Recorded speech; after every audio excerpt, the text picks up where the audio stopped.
Hello, I'm Robert, and you're welcome here in my busy little shop. On today's episode of What's on My Workbench, I've got an easy project. We'll call it a Saturday afternoon project that you can complete, and you don't need a bunch of leather to do it. And I'm gonna make this a couple of different ways. You'll see when we get into it here. I'm glad you're here in the shop with me today. So this is some fairly low temper leather. I like the texture in it. It makes a pretty project. Let me get into this and I'll show you a little bit about what we're doing. We're gonna make this, you can call it a tobacco tray or a valet tray. And you know, there's a couple different ways you can do it. This one here is made to travel. So you're able to roll it up and put it in with your pipes. And the idea is that you would have this in your lap and you would snap these corners together and it makes a little tray that you can work in and keep your tobacco from becoming a mess in the space.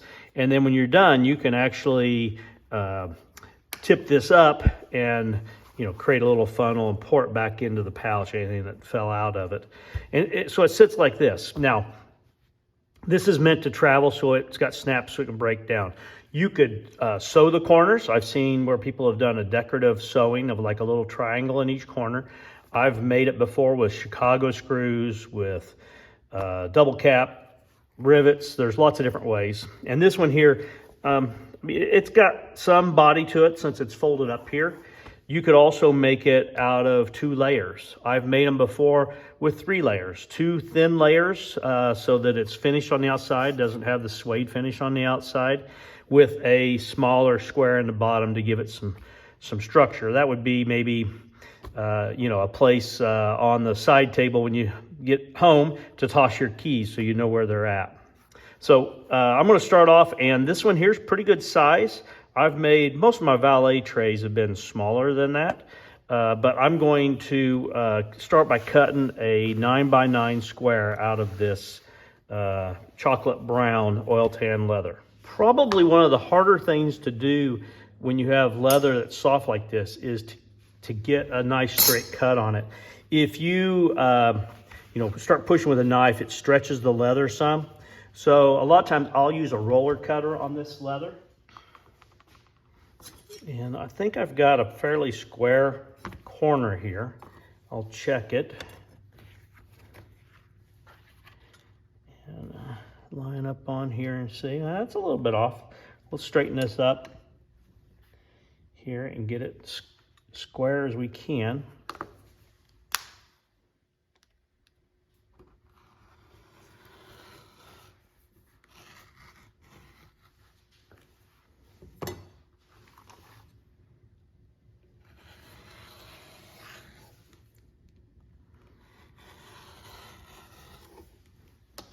All right, so we've got our square here, and then we need to put a radius on each of these corners. And I'm going to cheat. I'm going to use my corner tool here from Weaver. Obviously, you can put a quarter here and then use a knife and trim around the quarter or something that is the roundness that you want. This is the 25 millimeter corner tool. Now this one here, I laid out and did as 1 layer. So I'm going to put a bottom on this one here. And what I think the bottom should be is about where this rolls up here. It'll help keep the a little bit more of a squareness to the bottom of it. So we're just going to measure and see what that should look like.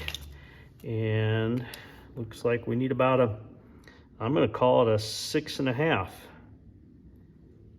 Make it a 6 1/4 square. I've got some really pretty blue here, and I thought that might go nice with that brown. So I'm going to cut a 6 1/4 square.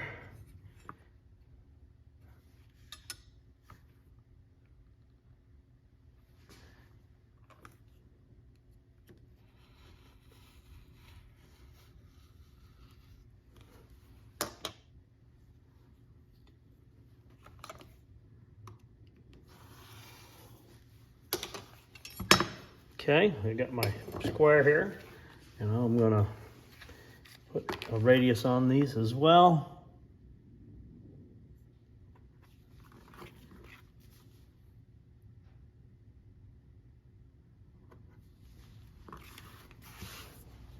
This will go on the outside here, just like this. So I applied some double-sided tape, and I'm just going to peel off the protective layer here on, you know what, I'll start with one side here, and I'll show you why. I want to get this centered as best I can, and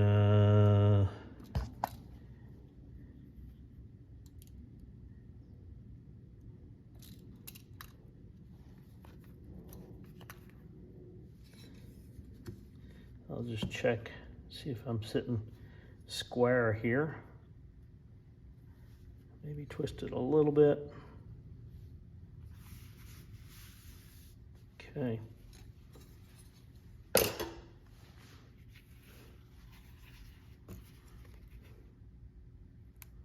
I'll finish peeling this off here.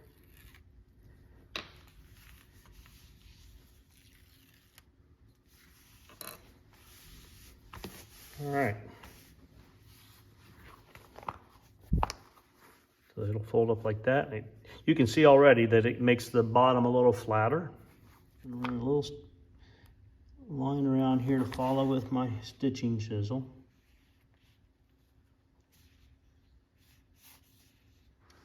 I'm going to use this set that I purchased from Maker's Leather Supply. They're a thinner tine, and I'm going to be using a thinner thread here as well.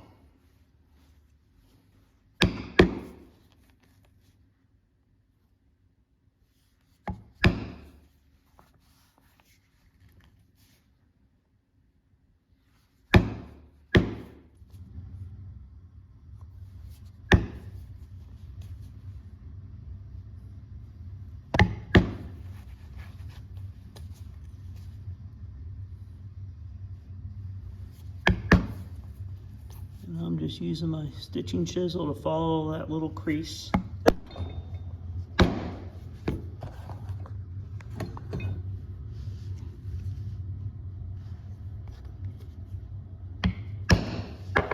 Got the stitching holes. This is actually the face of it. Normally I'd make the stitching holes from the face side of it because I want that to be the prettiest, but it'd be hard to line up and get those along the edge of that leather on the other side. So, but what I will do is I'll stitch it as if this is the face, and it will improve the appearance of the stitches by doing it that way. So I'll stick it in here. And I'm gonna use some Tiger Ritza thread. I know you didn't think I was gonna use Tiger Ritza, did you? And this isn't as thick as my belts are, so I don't need, you know, 3 or 4 times the length, but I need quite a bit, and I want to do it in one run, so I've only got one place where I'm going to have a doubled up stitch line. So I'm going to go ahead and go with 3 times the length needed, and I need to measure that on all 4 sides.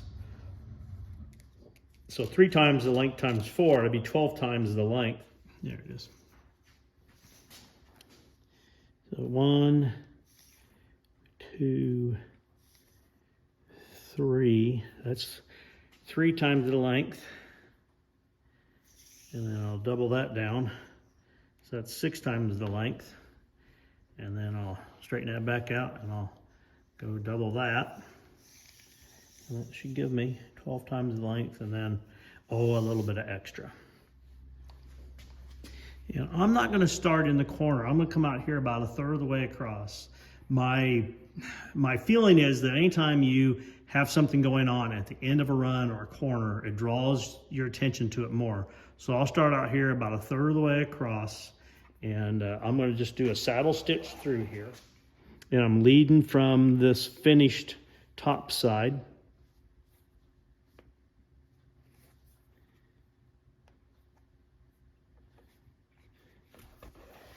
The one thing you have to be careful of is I could really bear down on here and I'd pucker this up. But what I do is I come out here about 4 or 5 stitches, I just kind of pulled all the slack out of it there.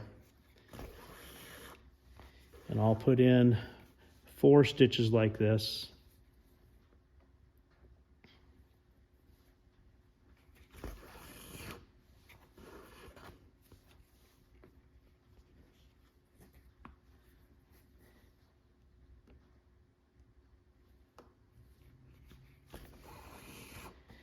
And then I'm gonna grab a hold of both threads in my hand like this, and the leather on this side, and now I'm gonna snug by pulling this way.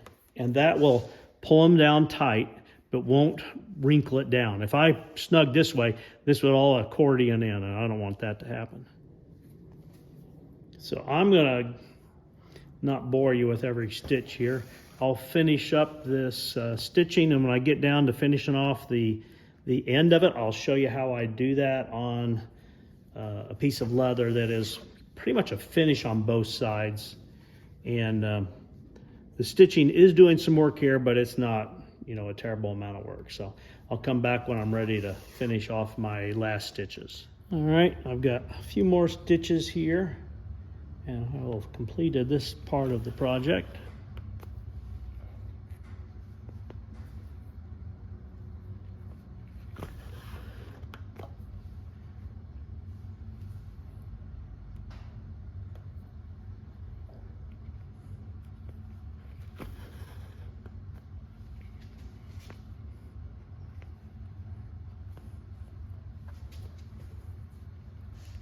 I'm going to go one overlap here with both needles, and then I'm going to take this needle from the front, go to the back, and I'm going to go between the two layers here. And I'll take this other needle and I'll go between the two layers, just like that one.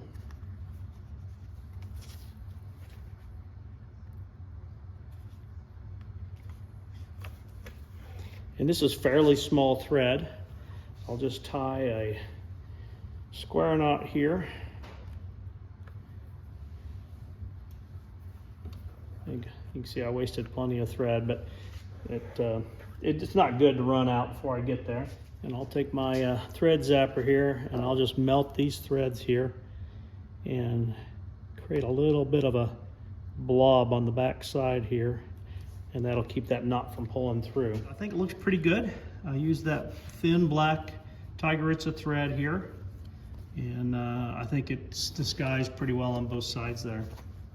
So now let's go over here and we'll continue on the project. So I think the stitching looks pretty good. I'm gonna go ahead and lightly tap these down around here.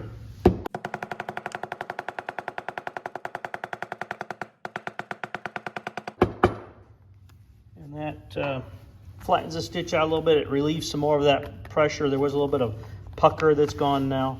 Next thing I need to do is to lay out my holes here for the snaps. And they're gonna be like that. And I'm using some line 20 snaps here.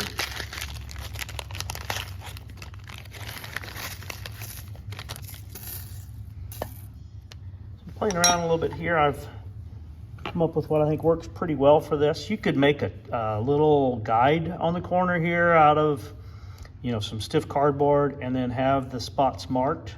If I was going to make a dozen of these, I'd probably do that.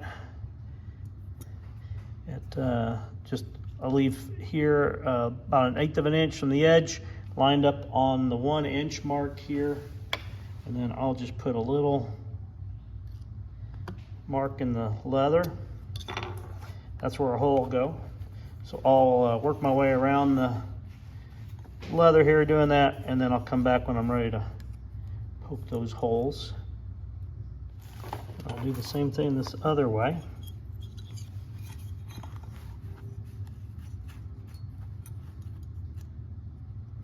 I'll just use my rotary punch here to poke these holes and work my way around this.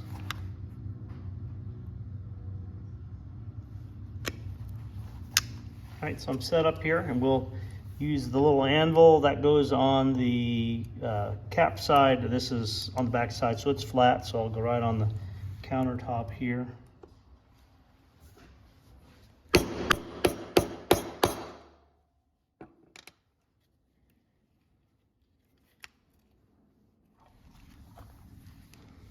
And then I keep it the same along one side. So I started here with the flat and then the dome. This side I'll do the dome and then the flat.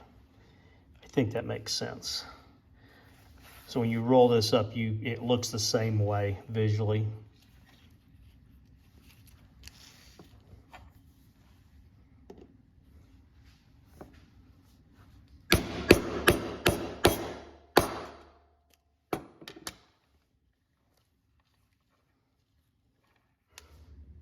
So we'll just snap this together.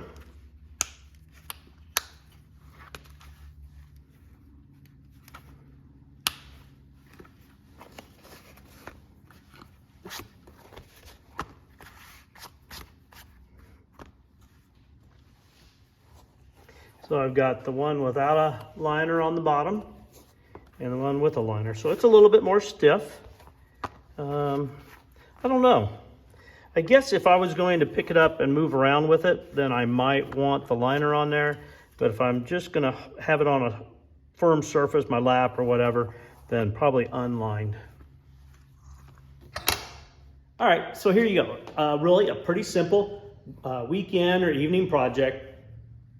Maybe someone shows up and you need a last minute gift for them.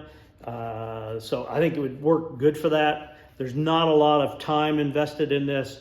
You know, if I wasn't filming, this is probably a 30-minute project. If it's got the sewn on back, like this, it really doesn't take much time, 15, 20 minutes. Probably spend more time sourcing the materials that you're gonna use for it than doing it. So this is the unlined one here with the suede on the back. And then this is the lined one here.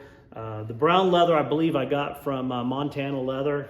And then the back here I got from Celois, and he's out of El Paso.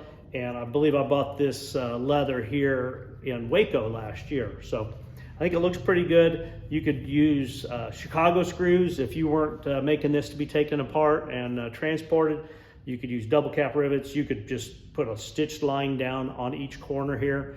4 or 5 stitches would hold it there. So it's a project that you can make probably out of your scrap bin with not a lot of time involved. And then once again, you just flatten it out here to travel. I hope you're having a great day. Please like, share, and subscribe, but more importantly, have a great day.